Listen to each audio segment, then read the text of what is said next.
మీరందరూ మా వయసుకు వచ్చే గ్రీనరీ ఉండదు. ఇప్పటికే ప్రపంచంలో పచ్చదనం వెళ్ళిపోతూ ఉన్నది. మనం వాటర్ బాటిల్ కొనుక్కుంటున్నామా, ఆక్సిజన్ బాటిల్స్ కొనుక్కోవాలి.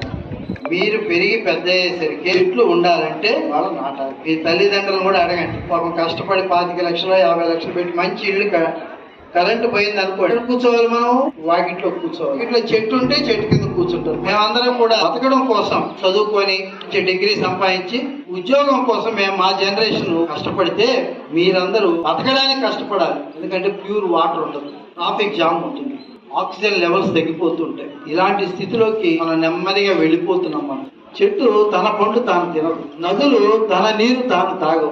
మనిషి మాత్రం ఏమి ఇవ్వట్లేదు. మనిషి డస్ట్ ఇస్తాడు, పొల్యూషన్ ఇస్తాడు. మనం ఏం చేయాలంటే ప్రకృతిని కాపాడాలి. ఈ ప్రకృతిని కాపాడే వాళ్ళందరిలో కూడా ఊరు ఎలైట్ స్కూల్ ఫస్ట్ నిలబడడానికి కూడా మరోసారి హృదయపూర్వక అభినందనలు.